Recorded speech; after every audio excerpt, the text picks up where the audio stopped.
ইয়া আইয়ুহাল্লাযীনা আমানু ইযা কুমতুম ইলাস সালাহ, হে ঈমানদারগণ তোমরা যখন নামাজে দাঁড়ানোর ইচ্ছা করো, ফাগসিলু বুজুহাকুম, তোমরা তোমাদের চেহারা ধৌত করো, ওয়া আইদিয়াকুম ইলাল মারাফিক, তোমরা তোমাদের হাতগুলা কোনই পর্যন্ত ধৌত করো, ওয়ামসাহু বিরুউসিকুম, 3 নাম্বার মাথা মাসহ করো, 4 নাম্বার আরজুলাকুম ইলাল কাবাইন, পাগুলা টাকনু পর্যন্ত পা ধৌত করো। এ হলো ওযুর 4 ফরজ।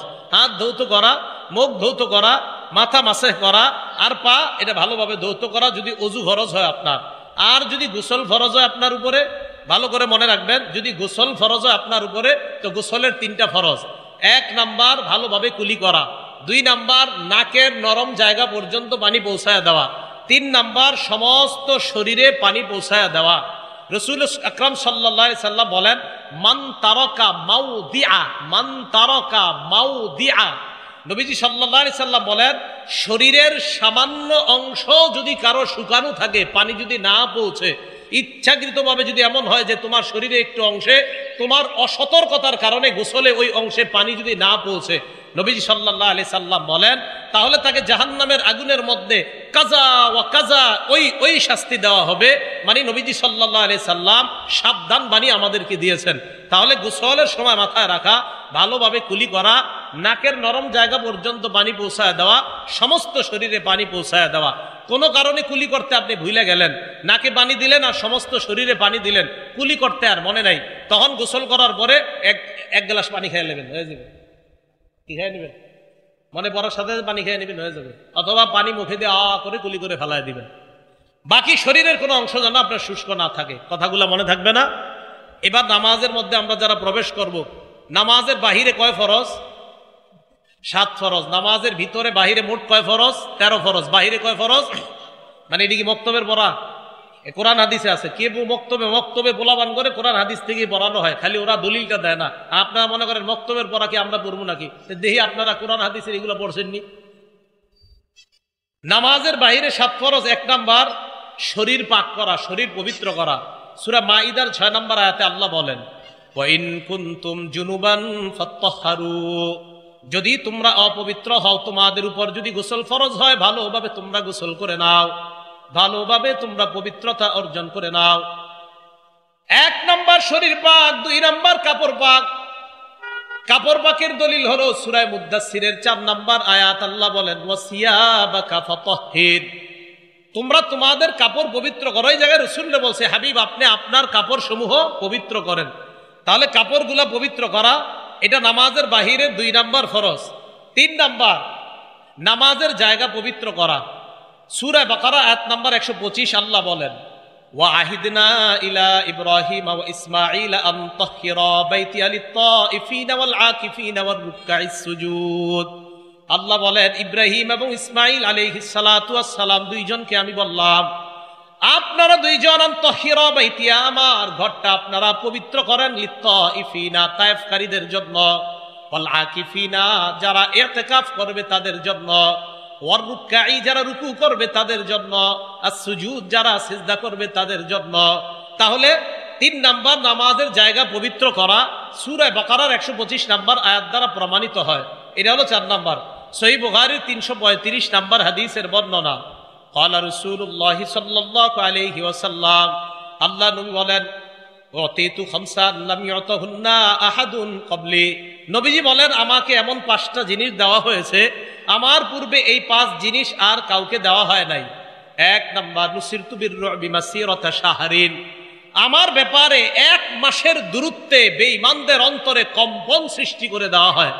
আমি যদি কোথাও জিহাদের ময়দানে রওনা করব, তো নুসিরতু বিররুবি মাসিরাতা শাহরিন, বেঈমানদের অন্তরে বিররুবি আল্লাহ রূপ সৃষ্টি করে দেয়, কাঁপন সৃষ্টি করে দেয়। 1 মাসের দূরত্বে এই কাঁপন সৃষ্টির মাধ্যমে আল্লাহর পক্ষ থেকে আমি নবীকে সাহায্য করা হয়, আমার পূর্বে আর কোনো নবীকে এইভাবে সাহায্য করা হয় নাই। 1।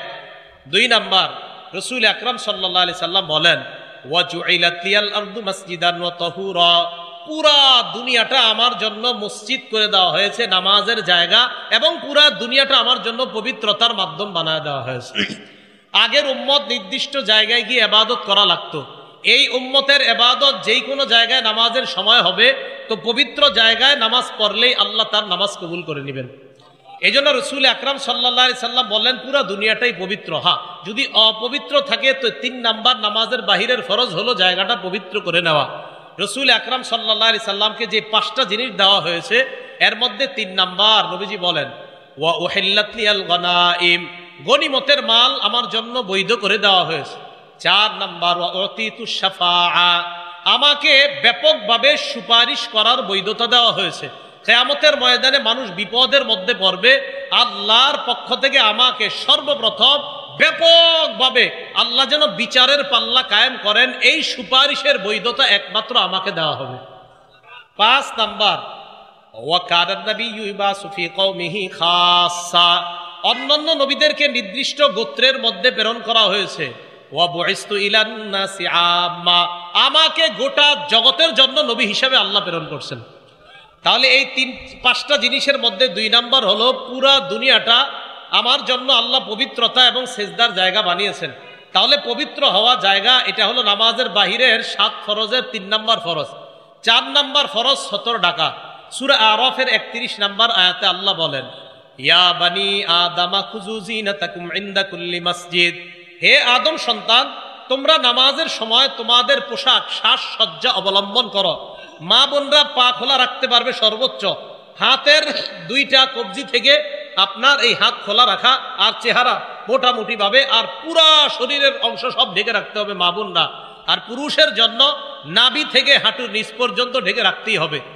আর এছাড়া যে পোশাকগুলা দরকার এই পোশাকগুলা ব্যবহার করা, এটা হলো আপনার 4 নাম্বার 17 ডাকা। 5 নাম্বার কেবলামুখী হওয়া। সূরা বাকারা 144 নাম্বার আয়াতে আল্লাহ বলেন ফাওয়াল্লি ওয়াজহাকা শাতরাল মসজিদিল হারাম, আপনি আপনার চেহারাটাকে কেবলার দিকে ফিরান। এটা হলো নামাজের বাহিরের 5 নাম্বার ফরজ। 6 নাম্বার ফরজ অক্তমত নামাজ পড়া। সূরা নিসার 103 নাম্বার আয়াতে আল্লাহ বলেন ইন্নাস সালাতা কানাত আলাল মুমিনিনা কিতাবাম মাওকুতা, নিশ্চয়ই ঈমানদারদের উপর সময় মতো নামাজ ফরজ। এটা হলো 6 নাম্বার। 7 নাম্বার নিয়ত করা। বুখারী শরীফের 1 নাম্বার হাদিস আল্লাহ রাসূল সাল্লাল্লাহু আলাইহি সাল্লাম বলেন ইন্নামাল আমালু বিন্নিয়াত, সমস্ত আমলের প্রতিদান নির্ভর করে নিয়তের উপর। নাসাই শরীফের হাদিসের বর্ণনা ক্বালা রাসূলুল্লাহ সাল্লাল্লাহু আলাইহি ওয়াসাল্লাম ইন্নাল্লাহা লা ইয়াকবালু মিনাল আমাল ইল্লা মা কানা লাহু খালিসা, নিশ্চয় আল্লাহ কোনো আমল কবুল করে না যদি একনিষ্ঠভাবে আল্লাহর জন্য ওই আমলটা করা না হয়। আল্লাহ আমাদের সকলকে নামাজের বাহিরের যে এই 7 ফরজ, এই ফরজগুলা যেন আমরা যথাযথভাবে আদায় করে এরপর নামাজের ভিতরে আমরা ঢুকবো।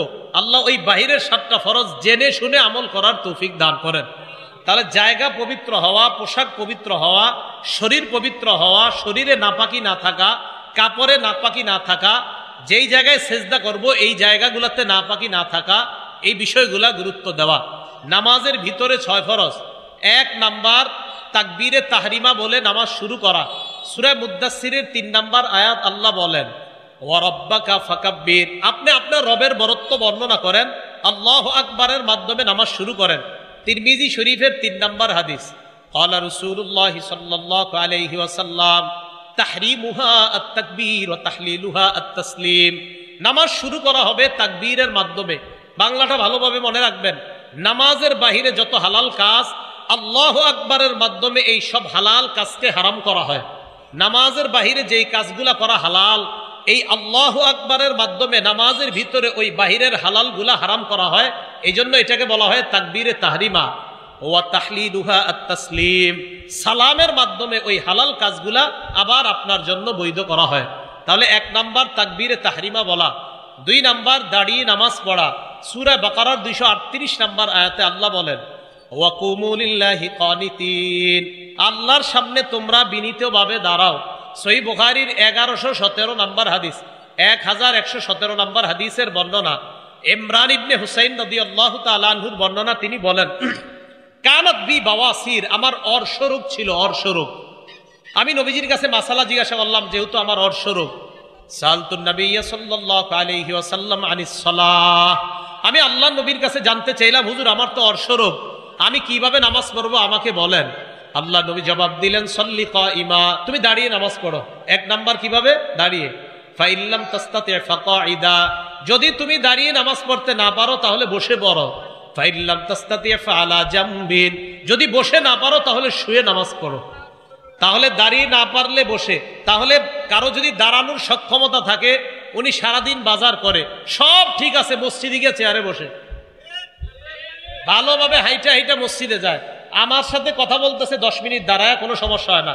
ইমাম সাহেবের সাথে উনি 10 মিনিট দাঁড়ায় কথা বলছে, সমস্যা হয় না।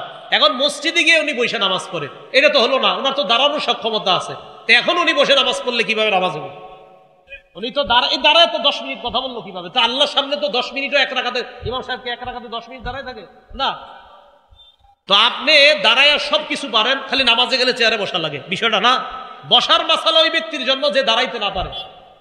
ভাই কথা মনে থাকবে?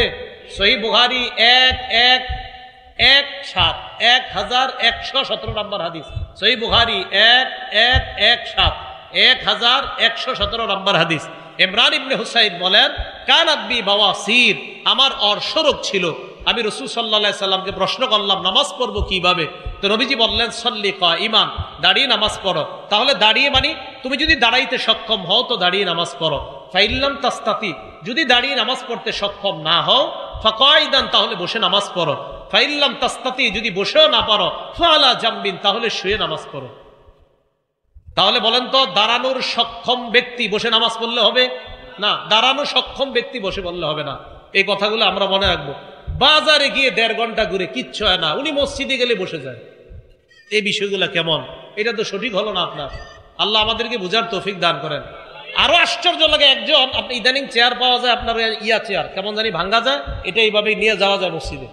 এই চেয়ার এইভাবে নিয়ে আমি জুমা পড়াইতে যাই যে রাস্তায়, তো রমজান মাসে তো আপনার আর খানা নাই, আর রমজান মাসে খানা আছে দিনের বেলা। তো আগে আগে মসজিদে গেলে প্রচুর মানুষ এসে ডিস্টার্ব করে, এই জন্য চিন্তা করি কি করা যায়। তো এর আগে একটা মসজিদ আছে, কোন মসজিদ সেটা বলবো না, তো যেই কোনো এক মসজিদে আমি বসে থাকি কিছুক্ষণ, বসে আপনার হয়তো কোরআন শরীফ পড়ি বা কিছু করি, সময়টা কাটাই, তারপর মসজিদে যাই। এক লোক আপনার এইভাবে উনি চেয়ারটা এইদিকে নিয়ে মসজিদে ঢুকার পর খাদেম সাহেবের সাথে দীর্ঘক্ষণ দাঁড়ায়, আর ঠিক চেয়ারও এই জায়গায় আছে, তাও আরো কত কষ্ট কথা বলতেছে দীর্ঘক্ষণ। এই কথাটা বইলা উনি আপনার চেয়ারটা পাইতে গিয়ে চেয়ারে বসে। তো খাদেম সাহেবরা জিজ্ঞেস করলাম নামাজ পড়ে কিভাবে? চেয়ারে বসে। মানে এটা মানে কি? আপনি সুন্দর এটা নিয়ে গেলেন, আবার খাদেম সাহেবের দিক নির্দেশনা দিতেছেন, এইভাবে মুছো, এটা করো, এটা করো, দাঁড়ায় দাঁড়ায়, কিন্তু দাঁড়ায় সব করতে। তা আল্লাহর সামনে আপনি এই অদ্দুহা সূরা পরিমাণ দাঁড়ায় থাকতে পারলেন না? ভাই কথাগুলো বুঝার চেষ্টা করবো আমরা। আল্লাহ আমাদের সকলকে বুঝবার তৌফিক দান করেন। 1 নাম্বার তাকবীরে তাহরিমা, 2 নাম্বার দাঁড়িয়ে নামাজ পড়া, 3 নাম্বার কেরাত পড়া। সূরা মুজাম্মিল আয়াত নাম্বার 20 আল্লাহ বলেন, ফাকরাউ মা তায়াসসারা মিনাল কুরআন, কোরআনের যে অংশ সহজ, যেখান থেকে সহজ সেখান থেকে তেলাওয়াত করো। 4 নাম্বার কেরাত পড়া, রুকু করা 4 নাম্বার, 5 নাম্বার সেজদা করা। 4 এবং 5 নাম্বারের দলিল সূরা হজের 77 নাম্বার আয়াত। আল্লাহ বলেন, ইয়া আইয়ুহাল্লাযীনা আমানু রুকউ ওয়াসজুদু, হে ঈমানদারগণ তোমরা রুকু করো, সেজদা করো। রুকুর দলিল পাইলাম 4 নাম্বার, সেজদার দলিল পাইলাম, এটা হলো 5 নাম্বার। 6 নাম্বার শেষ বৈঠক করা, মানে আত্তাহিয়াতু পড়তে যতক্ষণ লাগে ওই পরিমাণ সময় বসা। রাসূল আকরাম সাল্লাল্লাহু আলাইহি সাল্লাম আব্দুল্লাহ ইবনে মাসউদ রাদিয়াল্লাহু তাআলা আনহুর হাতটা এইভাবে ধরলেন। আবু দাউদ শরীফের 970 নাম্বার হাদিস। এইভাবে ধরার পর নবীজি তাকে অনেক কিছু শিখাইলেন। আল্লামাহুত তাশাহুদা, তাশাহুদ শিখাইলেন। এইভাবে তাশাহুদ শিখানোর পর নবীজি বললেন ইবনে মাসউদকে, ফাইদা কারাতা, তুমি যখন এটা পড়বা, আও কযাইতা হাযা, তুমি যখন পড়বা অথবা এইভাবে এটা আদায় করবা, তুমি এই পরিমাণ আদায় করবা, তাম্মাস সালাত, তোমার নামাজ আদায় হয়ে গেছে, পরিপূর্ণ হয়ে গেছে। ফাইন শিতা আন তাকুমা কুম, তোমার যদি মন চায় চলে যেতে চলে যাও। ওয়াইন শিতা আন তাকউদা ফাকুদ, আর মন চাইলে বসে থাকো। মানে আত্তাহিয়াতু পরিমাণ অন্তত এটা তো পড়তেই হবে। তো এই পরিমাণ শেষ বৈঠক করা, এটা হলো ফরজ। তাহলে নামাজের ভিতরে কয় ফরজ? 6টা ফরজ। 1 নাম্বার তাকবীরে তাহরিমা বলা, 2 নাম্বার দাঁড়িয়ে। বলেন তো দাঁড়িয়ে মানে যেই ব্যক্তি দাঁড়াতে সক্ষম সে দাঁড়িয়েই নামাজ পড়তে হবে। বলেন যেই ব্যক্তি দাঁড়াতে সক্ষম উনি দাঁড়িয়েই নামাজ পড়তে হবে। আল্লাহ আমাদেরকে বুঝার তৌফিক দান করেন। এখন তো আপনি এই যে নামাজের নিয়ম জানলেন, কিন্তু নামাজটা আপনার কবুল হবে কিভাবে? আরে আপনারা যেভাবে নামাজ পড়েন এইভাবে কি কবুল হবে কিনা? কিন্তু রাসূল সাল্লাল্লাহু আলাইহি সাল্লাম দেখেন তো কি বলে। সহিহ বুখারী 757 757 নাম্বার হাদিস, 757 757। নবীজি সাল্লাল্লাহু আলাইহি সাল্লাম মসজিদে আসলেন, আসার পর বসে রইছে। এক ব্যক্তি মসজিদে আসছে, আসার পর নামাজে দাঁড়াইছে, আল্লাহু আকবার, নামাজ দাঁড়াইছে। নামাজ দাঁড়ানোর পর নামাজ পড়লেন, আল্লাহ নবী তার নামাজটা দেখলেন। এই হাদিস দ্বারা বোঝা যায় কোন ব্যক্তি যদি মসজিদে নামাজ পড়ে, ইমাম সাহেব যদি তার নামাজ দেখে, এটা জায়েজ আছে। ইমাম সাহেব যদি কোনো ব্যক্তির সুন্নত নামাজ দেখে, মুসল্লির, এটা দেখতে পারবে। কারণ নবীজি সাল্লাল্লাহু আলাইহি সাল্লাম এক সাহাবার নামাজ দেখতেছে, দেখেন কি হয়। নামাজ দেখার পর ওই ব্যক্তি নামাজের সালাম ফিরাইলেন, ফিরানোর পর আল্লাহ নবীর কাছে আসলেন। আসার পর সাল্লামা আলান নবী সাল্লাল্লাহু আলাইহি ওয়াসাল্লাম, আল্লাহ নবীকে সালাম দিলেন। ফারাদ্দা আলাই, আল্লাহ নবী তাকে সালামের জবাব দিলেন। নবীজি তাকে বললেন, ইরজি ফাসাল্লি ফাইন্নাকা লাম তুসাল্লি, যাও তুমি আবার নামাজ পড়ো, কারণ তুমি নামাজ পড়ো নাই। যাও তুমি নামাজ পড়ো, তুমি নামাজ পড়ো নাই। সাহাবা আবার গেছে, যাওয়ার পর ইউসাল্লি কামা কানা সাল্লা, আগে যেইভাবে নামাজ পড়ছে আবার ওইভাবে নামাজ পড়তে লাগলেন। নামাজের সালাম ফিরাইলেন, আবার আল্লাহ নবীর সামনে গিয়ে সালাম দিলেন। নবী সালামের জবাব দিয়ে বললেন, ইরজি, আবার যাও, ফাসাল্লি, নামাজ পড়ো, ফাইন্নাকা লাম তুসাল্লি, তুমি নামাজ পড়ো নাই, যাও আবার নামাজ পড়ো। সাহাবা দ্বিতীয়বার নামাজ পড়লেন, এইভাবে 3 বার হয়ে যায়। সাহাবা আল্লাহ নবীকে বললেন, ইয়া রাসূলুল্লাহ মা উহসিনু গায়রা, আমি এর চাইতে ভালো নামাজ পড়তে জানি না, আল্লিমনি, এর চাইতে যদি ভালো নামাজ থাকে আমাকে আপনি শিখিয়ে দেন। তাহলে ইমাম সাহেব যদি কোনো মুসল্লির নামাজ দেখে, দেখার পর যদি বলে, ভাই আপনি তো সেজদায় গিয়া 2 পা পিছন দিয়ে উঠায় ফেলেন, কয় পা? 2 পা একসাথে, অনেক মুসল্লি সেজদা দিয়ে 2 পা একসাথে পিছনে উঠায়, সেজদা দেয় 2টা পিছন দিয়ে এভাবে দাঁড়া করায় রাখে, নামাজ কিন্তু ঝামেলা হয়ে গেছে। 2 পা একসাথে উঠে গেলে নামাজ ঝামেলা হয়ে যাবে। 1 পা মাটিতে থাকতেই হবে সেজদায় গেলে। হ্যাঁ, আদায় মাসালা স্পষ্ট। 2 পা উপরে কিন্তু উঠা যাবে না। এখন ইমাম সাহেব আপনার নামাজ দেখলো, দাঁড়িয়ে দাঁড়িয়ে আপনার নামাজ দেখলো, দেখার পর আপনার বললো, ভাই আপনার নামাজ আবার পড়েন, হয় নাই। আপনি কি করেন? আপনি নামাজ হয় নাই মানে না, আপনি মানে ঝাড়ি মারলেন, নামাজ হুজুর কইলো নামাজ হয় নাই, তা আপনি রাগ হয়ে গেলেন, নামাজ হয় নাই মানে। তো এইভাবে নামাজের মধ্যে আপনার যখন ইমাম সাহেব বলা, তাহলে বলেন তো ইমাম সাহেব বলাটা নবীর সুন্নাহ কিনা? আরে নবীজি বলছেন এক সাহাবাকে যে তুমি যাও আবার নামাজ পড়ো, তাহলে ইমাম সাহেবের দেখাটা সুন্নাহ কিনা? আচ্ছা, এরপরে এই বলাটা যে তুমি নামাজ, আপনি আবার নামাজটা পড়েন, ভাই আপনার নামাজ হয় না, এই বলাটা ওনার অধিকার আছে কিনা? 3 নম্বরে আপনি পাল্টা হুজুরকে বলা উচিত, হুজুর আমার নামাজ তো আমি এর চেয়ে ভালো জানি না, কিভাবে পড়তে হয় আমারে শিখাইয়া দেন। তো সাহাবা নবীজি বললেন, হুজুর আমারে শিখাইয়া দেন। তো নবীজি বললেন, ইদা কুমতা ইলাস সালাত, যখন তুমি নামাজের ইচ্ছা করবা, ফাকাব্বির, তখন তুমি তাকবীর বলে নামাজ শুরু করবা। এরপর সানা পড়ার পর কোরআনের যেই সূরা তোমার সহজ হয়, ফাকরা মা তায়াসসারা মাকা মিনাল কোরআন, কোরআনের যেই জায়গা থেকে সহজ সেই জায়গা থেকে তেলাওয়াত করবা। দেখেন কি কয় এরপর, সুম্মারকা, এরপর তুমি রুকু করবা। এখান থেকে মন দিয়ে শোনেন, রুকুর মধ্যে যখন তুমি যাইবা, হাত্তা তাতমাইন্না রাকিআ, ধীরস্থিরতার সাথে তুমি রুকু করবা, ধীরস্থিরতার সাথে তুমি রুকু করবা। বলেন বাংলাটা কিভাবে? আবার কিসের ভাবে? এরপরে কি করে দেখেন, সুম্মার ফারাসাকা মিনার রুকু হাত্তা তা'তাদিলা কাইমা, রুকু থেকে সোজা হয়ে দাঁড়াবা। বলেন বাংলাটা, রুকু হয়ে। এবার আমার দিকে তাকান, মুরব্বীরা কষ্ট নিয়েন না, অনেক মুরব্বীরা এমন করে, এমনি সোজা হয়ে হাঁটে, কিন্তু নামাজে রুকু থেকে এইভাবে বাঁকা হয়ে থাকে, মানে বুঝা ইমাম সাহেব সেজদা যান তাড়াতাড়ি, এইভাবে উঠে আপনার পুরো ওঠে না, এইভাবে থাকে, মানে তাড়াতাড়ি যান তাড়াতাড়ি। ভাই আপনার রুকু তো হলো না। রাসূল সাল্লাল্লাহু আলাইহি সাল্লাম বলছেন, হাত্তা তা'তাদিলা কাইমা, আপনি একদম সোজা হয়ে দাঁড়াতে হবে। আচ্ছা আপনারা সত্যি করে বলেন এই ভুলগুলা হয় কিনা? এই যে রুকু থেকে এইভাবে সোজা হয়ে না দাঁড়ায়, এইভাবে থাকে, মানে উনি তাড়াতাড়ি সেজদা, যদি ইমামের পিছনে হয় তাই বুঝায়, হুজুর আরে সেজদায় যান আপনি তাড়াতাড়ি, আমি তো আর পারতেছি না। এটা হলো হুজুরের পিছনে হইলে, আর একা একই হইলে তো বাস চলছে, একের পর এক চলতেছে এটা। এরপরে রাসূল সাল্লাল্লাহু আলাইহি সাল্লাম বলেন, সুম্মাসজুদ, এরপর সেজদা করো। সেজদার মধ্যে তুমি এমন ভাবে সেজদা করবা, হাত্তা তাতমাইন্না, যেন তুমি আশ্বস্ত হও, হ্যাঁ আমার সেজদাটা ধীরস্থিরতার সাথে হয়েছে। এরপর সেজদা থেকে 2 সেজদার মাঝখানে বসা। বলেন 2 সেজদার মাঝখানে, বলেন আমার সাথে, রব্বিগফিরলি, রব্বিগফিরলি। 2 সেজদার মাঝখানে এটা পড়বেন যদি পারেন, আর যদি আরেকটু পারেন, আল্লাহুম্মা গফিরলি ওয়ারহামনি ওয়াজবুরনি ওয়ারফা'নি ওয়াহদিনি ওয়াআফিনি ওয়ারযুকনি। দরকার নেই এত বড় কথা, শুধু আল্লাহুম্মা গফিরলি, আল্লাহুম্মা গফিরলি বললে হবে, রব্বিগফিরলি, আমাকে ক্ষমা করেন, রব্বিগফিরলি, আমাকে ক্ষমা করেন। এখন দেখেন 2 সেজদার মাঝখান থেকে উঠছে, উঠার পর উনি সোজা হয়ে না বসে এইভাবে আছে, বাঁকা হয়ে আছে 2 সেজদার মাঝখানে।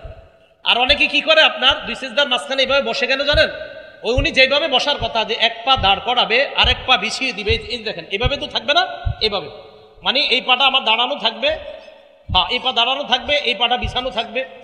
এখন উনি এটা না বিছায় কি করে দোনোটার উপরে এইভাবে বসে, অর্থাৎ আপনার পায়ের দুই পায়ের গোড়ালির উপরে বসলে অটোমেটিক এইভাবে বাঁকা হয়ে থাকে। গোড়ালির বসে এমনি থাকে গোড়ালিতে বসে।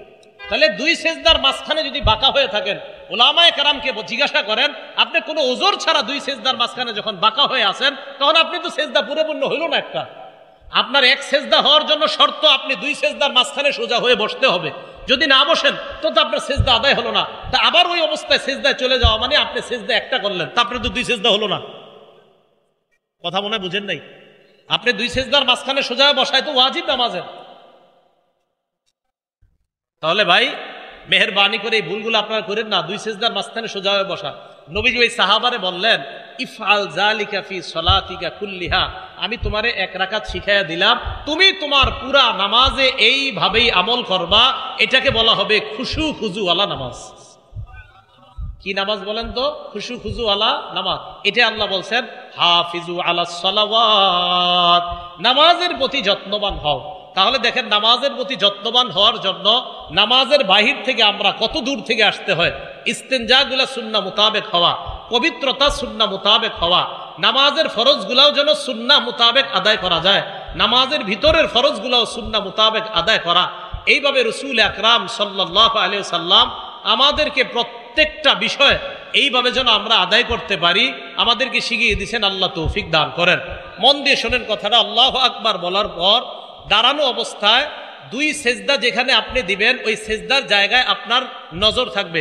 বলেন আমরা যখন নামাজে দাঁড়াবো আমাদের নজর কোথায় থাকবে?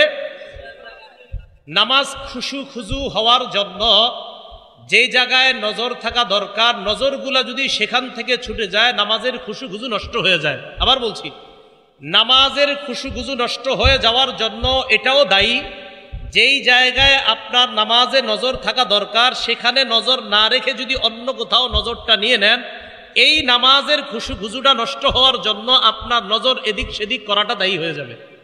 বলেন দাঁড়ানো অবস্থায় নজর কোথায় থাকবে? সেজদা দেওয়ার জায়গায়। সেজদা যখন আপনি দিবেন, সেজদা রুকু অবস্থায় দুই পায়ের মাঝখানে, সেজদা যখন দিবেন নাকের এই যে মাথাটা দেখেন, মাথা সেজদা যখন দিবেন এই নাকের মাথা বরাবর যখন আপনার দুই চোখটা থাকবে, আপনারা দেখবেন এত খুশু খুশু হয়। এখনই দেখেন এই নাকটা এইভাবে দিয়ে দেখেন, নাকের এখানে দিলে কেমন যেন একটা আশ্চর্য কেমন জানি দেখা যায়। এই যে নাকে তাকান, কেমন জানি মনে হয় আপনি দুনিয়াতে নেই, অন্য কোথাও চলে যাবেন। নাকে তাকান আপনি। তাহলে সেজদায় গিয়ে আপনার নাকের জায়গাটা নজরটা থাকবে। এরপরে আপনি যখন বসবেন কোলে নজর। এবার আমি বলবো, আপনারা বলবেন বাকিটা। বলেন দাঁড়ানো অবস্থায় কোথায়? রুকু অবস্থায়, সেজদা অবস্থায়, বসা অবস্থায় কোলে। নামাজে যেই জায়গায় নজরগুলা থাকা দরকার, এই হলো চারটা নজরের কথা বললাম। বলেন দাঁড়ানো অবস্থায় সেজদার স্থানে, রুকু অবস্থায় ওই মাঝখানে, এরপরে সেজদা অবস্থায় নাকের, বসা অবস্থায় কোলে 5 নাম্বার নজর, সালাম ফিরানো অবস্থায় দুই কাপ। এ হলো 5টা নজর। মুসলমানের নামাজের মধ্যে যে 5 জায়গায় নজর দেওয়া দরকার, এই নজর যদি 5 জায়গায় ছাড়া অন্য জায়গায় যায় নামাজের খুশু খুশু নষ্ট হয়ে যাবে। এই 5 জায়গায় নজর থাকতে হবে মুসলমানের। আল্লাহ পাক রব্বুল আলামিন আমাদের সকলকে শুধু হাফিজু আলাস সালাওয়াত আমরা বুঝলাম যে নামাজের প্রতি যত্নবান হয়ে আমরা যেন 5 ওয়াক্ত নামাজ, 1 রাকাত নামাজের আলোচনা হলো আমাদের। এই 1 রাকাত নামাজটা আমরা প্রত্যেকটা রাকাতে যেন এইভাবে পড়তে পারি। আল্লাহ তৌফিক দান করেন। আমিন। ওয়া আখিরু দাওয়ানা আনিল হামদুলিল্লাহি রাব্বিল আলামিন। আমরা কি উঠবো না? মাদ্রাসার জন্য জায়গার ব্যবস্থা যেন আল্লাহ তাআলা করে দেয়, এই জন্য আমরা দোয়া করি, আল্লাহর কাছে দোয়া করব। আমরা কি উঠবো না? সবাই বসি রুমাল নিয়ে যাই, সবাই রুমালে আমরা দান করি। আমরা বসি, দান করার পরে আমরা উঠবো ইনশাল্লাহ। 2 জন রুমাল নিয়ে যান মাদ্রাসার জন্য, আমরা একটু দান করি। আমরা কেউ উঠবো না, দান না করলেও কেউ উঠবো না, মেহেরবানি করে আমরা বসি। 2 জন রুমাল নিয়ে যাই, আমরা যে যা পারি মাদ্রাসার জন্য দান করি। রুমাল নিয়ে একটু তাড়াতাড়ি যাই, যে যা পারি মাদ্রাসার জন্য দান করি। বিসমিল্লাহ।